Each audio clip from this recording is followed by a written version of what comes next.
Alrighty then, ladies and gentlemen, this is week number 2. This is my prep for Leo and the Bayern Munna. Not based on Bayern Munich, because I don't think that Leo knows Shoddy, because he's not that involved in the community. He's just involved in our group of friends. He's actually made a bunch of trades, but I just copied and pasted and just added, because now he has a Mega Aggron and he got rid of Guzzlord.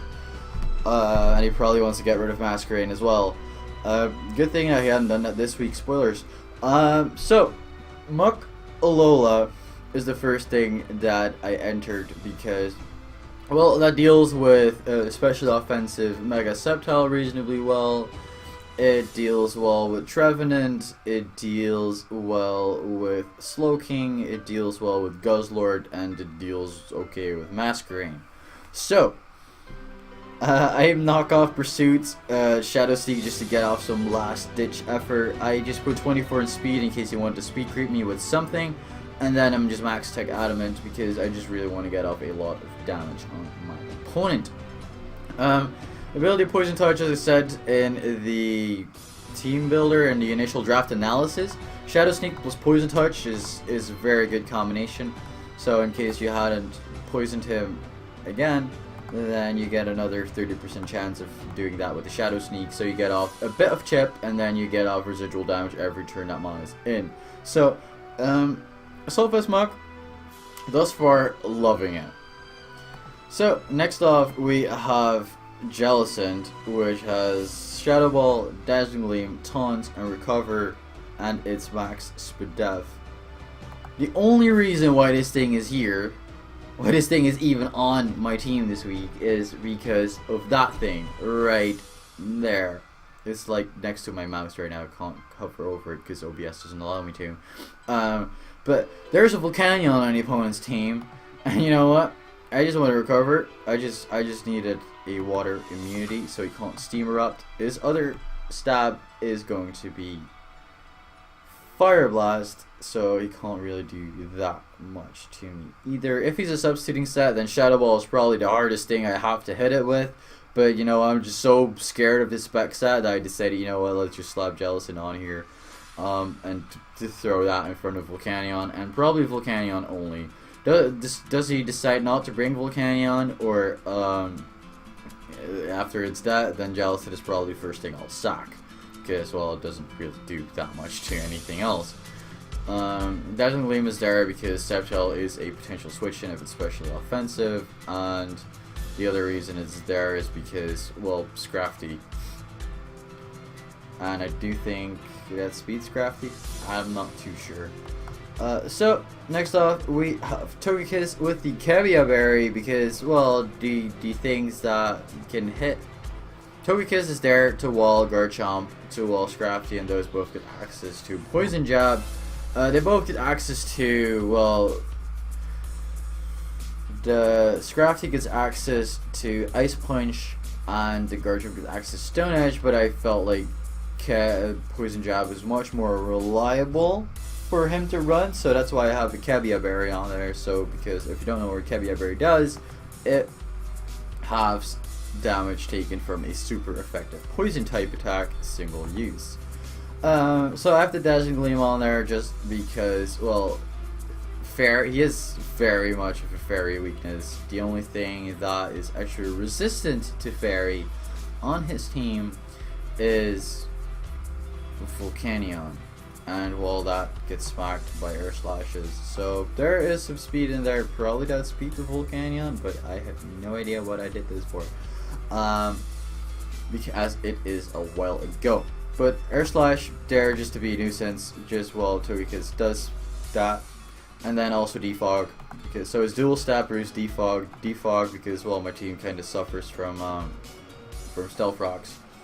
And I obviously don't want to get chip on my Mons if that is very much unnecessary. And I do think that, like, after 2 or 3 rounds of Stealth Rocks, then Jellicent may be in range of 2 HP Grass from Volcanion or something along those lines. I don't know.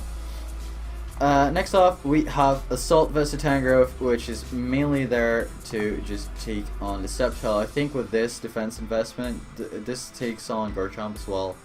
But with this spread, I should be able to live +2, like Leaf Blade crit, something along those lines. And then HP Ice just to hit really hard. Giga Drain just to hit really hard. Focus Blast is there for Guzzlord, because Guzzlord is the potential switch in. I probably want to knock that off, or just, well, Focus Blast its face off, as to Grass plus Ice coverage is only real good switch in.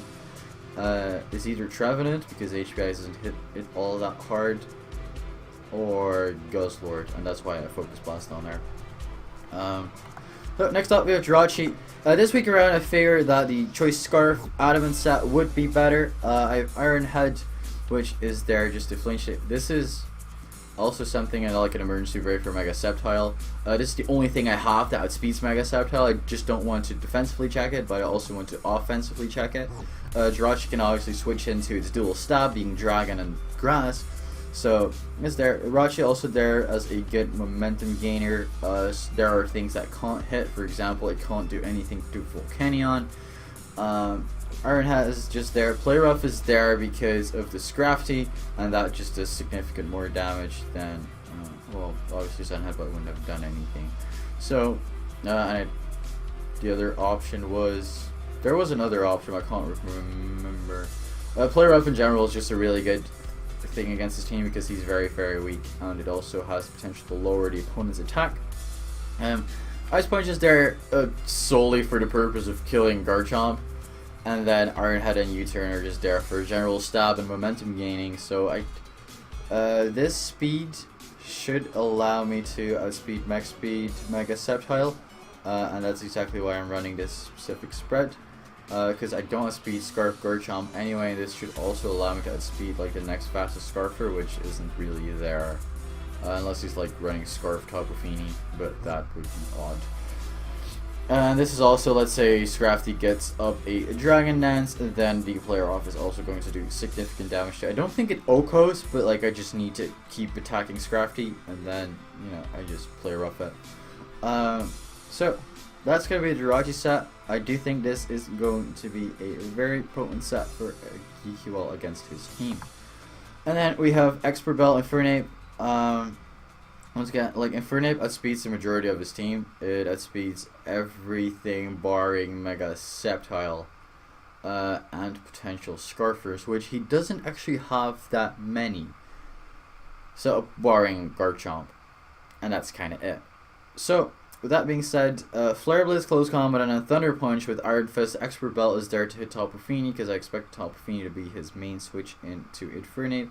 And then Thunder, I'm not sure what does more, either Close Combat or Thunder Punch to the Volcanion. And Thunder Punch also there for Slowking, as that is also a very potent switch into Infernape. And then it can just U-turn out. Guzzlord dies to Close Combat, Trevenant dies to Flare Blitz, Scrafty dies to Close Combat, Mimikyu, well, I just U-turn out on that to break its disguise. Mega Sceptile dies to a Close Combat, I'd like to think. And, well, Garchomp, if it's offensive, doesn't take 2 Close Combats, and otherwise it's defensive, and I can just U-turn out on it. So, that being said, that is the team builder for this week. And tomorrow's upload will be the actual battle. So stay tuned for that. This is going to be a really good one, really down to the wire, and I will see you guys tomorrow.